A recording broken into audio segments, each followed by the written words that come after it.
Good afternoon. My name is Frédéric Tondré. I'm the CEO of convEyXO's. I'm really pleased to be here today to present you convEyXO's, a Belgian biotech company founded in 2019.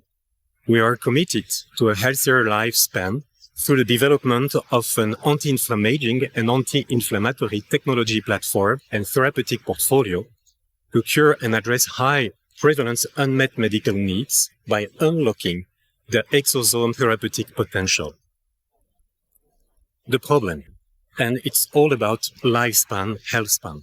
If lifespan increased over the last decades to reach an average 73 years, the health span, defined as the disease-free number of years lived, has not followed. So there is definitely a need for disease-free longevity using modern anti-senescent and anti-inflamm-aging solutions to target age-related comorbidity and frailty. It's about bridging the gap between the health span and lifespan for a healthier future for all. But it's not about older people only. It's also, and it all starts with inflammation, which is exacerbated by our lifestyle, tiredness, lack of exercise, malnutrition. In the long term, they affect the metabolic disorders, accelerate cells aging, called senescence, and also impact and increase the prevalence of disease like neurodegenerative, osteoarthritis, fibrosis. The solution. This is the combination of the best of the two worlds, cell therapy and gene therapies. On one hand, the exosome. Exosomes are small secretions of almost all cells. Once they are secreted by MSCs, mesenchymal stem cells, they inherit the intrinsic therapeutic properties from an anti-inflammatory and tissue regeneration point of view. They are very well known as well as playing a role in terms of transferring biological material from cell to cell. Made up of a lipid membrane, therefore, they can be enriched, meaning loaded by a payload of interest to amplify the intrinsic therapeutic properties of the exosome to target specific indications. Exosome, last but not least, has also a lower immunogenicity profile, and they are therefore than the stem cells. They are therefore considered as the next generation of cell therapy without cells. As I said, the best of the two worlds. The first world, cell therapy without cells.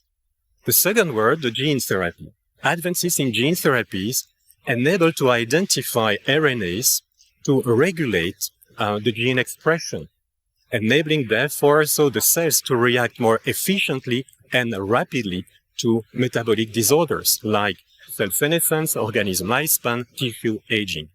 The combination of both RNA-loaded exosome offers a breakthrough anti-inflamm-aging opportunity to slow down senescence. Nevertheless, this is not enough. If we have a big idea, so we need also to make sure that it will be accessible, available, and affordable for all patients. For that, there are still a couple of challenges which are related to the scalability in a cost-efficient way for the manufacturing of the exosome. Secondly, the efficiency of the loading of this exosome by a payload of interest. And last but not least, the high cost of goods. As I said, we are a biotech company. We are not a deep tech company, meaning that we build up and developed a therapeutic portfolio, anti-inflamm-aging and anti-inflammatory portfolio. We are currently developing 2 indications on our own, osteoarthritis and psoriasis, but we have already get traction from the market, and we are in co-development with 1 pharma company and 3 biotech companies for indication NASH, heart failure, metastasis cancer, and neurodegenerative disease, Alzheimer, and Parkinson. But if we see that with this therapeutic portfolio, the addressable market is about more than 1 billion population, it's even more crucial to consider from the beginning the industrialization of our portfolio, making our therapies definitely AAA, available, affordable, and accessible. For that, and as I said, we are a biotech, but we scouted what could be possible. What can we do differently without repeating, and sorry for that, the mistakes of cell and gene therapies. We have 3 pillars in terms of technology platform. The first one, the single donor sourcing, and I will elaborate in a minute about this. The second pillar, it's about a robust, scalable manufacturing process patented, and a proprietary instrumentation for the exosome. And third, this is a versatile, highly efficient loading technology to amplify the therapeutic effect of our exosome, making ultimately our therapies AAA.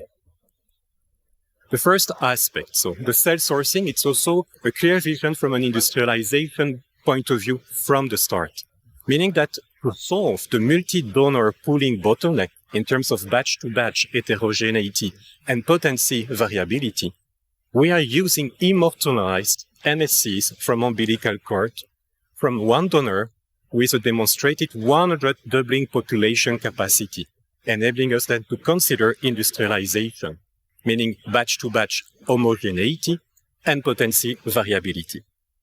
Exosomes derived from our cell lines so have demonstrated high preclinical activities in terms of anti-inflammation, in terms of tissue regeneration, wound healing, neoangiogenesis.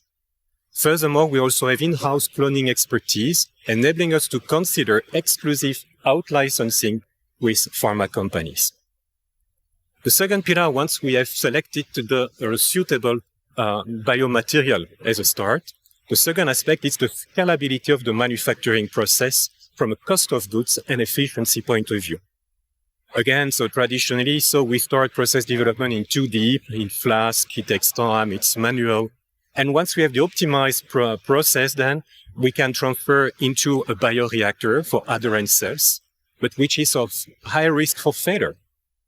That's the reason why we scouted what could be the alternative, so without repeating that mistake, and to be right from the start. We couldn't find at small scale, 3D bioreactors. So we designed it and we built it. Meaning that we are capable and we have patented our proprietary instrumentation of a 3D printed mini bioreactor at 0.5 centimeter cube, enabling us to run up to 24 mini bioreactors in parallel to get the process optimized in 2 months instead of a year, and of course at a fraction of the cost given the volume implied. But it's not enough. Secondly, once we have the optimized process, we can easily transfer into a larger scale bioreactor, the big brother and the big family later on. Most importantly, I keep repeating, the technology is not the most important, rather than biological activities of the deliverables. In that case, first of all, and as I said, if you want to be AAA, our technology enables us to produce high yield of exosome, tenfold higher than what is existing in the industry at the moment, meaning that we achieve a 10 to the 10 exosome per centimeter square of scaffold. More than that, using a 2-liter bioreactor, we can produce 2,000 doses of treatment at a 10 to the 12 exosome per ml, meaning that we can definitely consider industrialization. We have demonstrated and patented the scalability of our process and also the consistency of our yield. The last pillar, it's about the loading, because if we have the material and scalability to produce the exosome while maintaining the biological activities of our exosome, we can amplify them by loading with a payload of interest. For that, we build up a catalog of different payloads. But how to load them?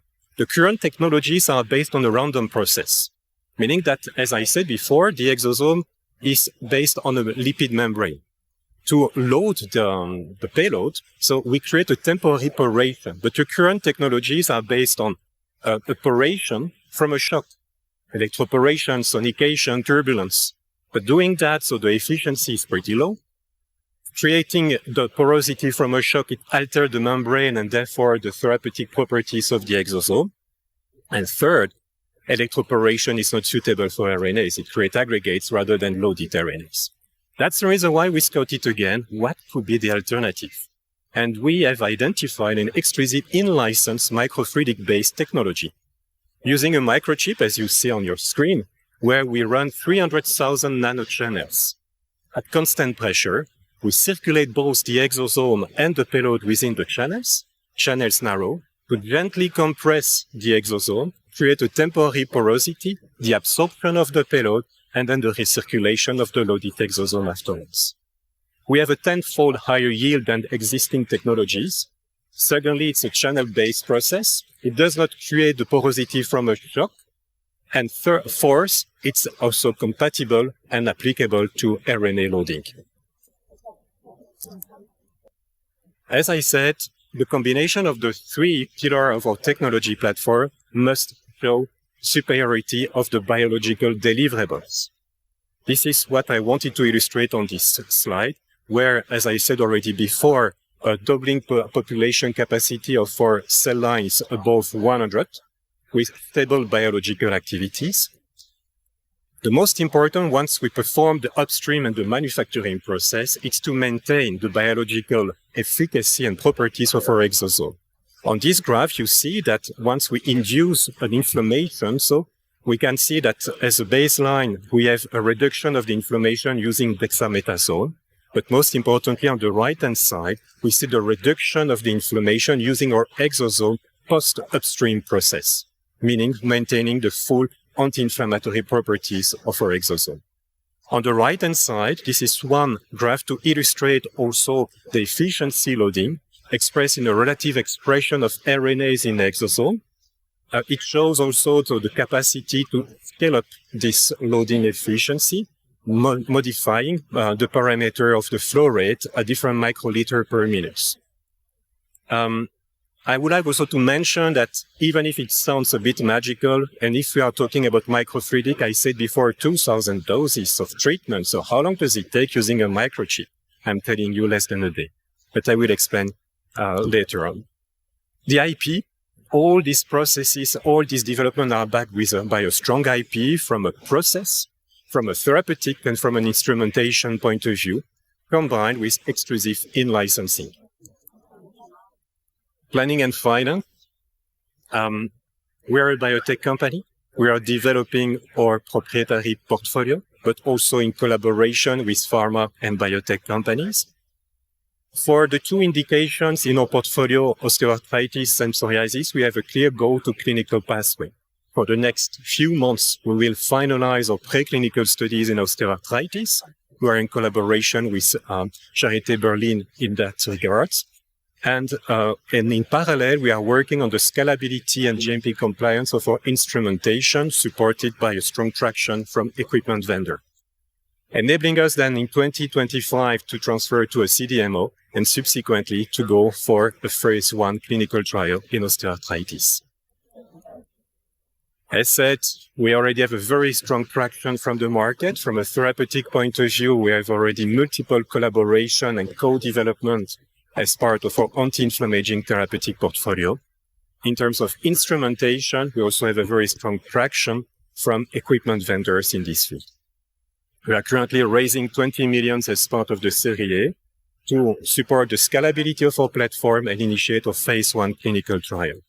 We are thus seeking to partners who share our commitment to make a tangible impact on the healthy lifespan through the development of AAA anti-inflamm-aging therapeutics. Thank you very much for your attention.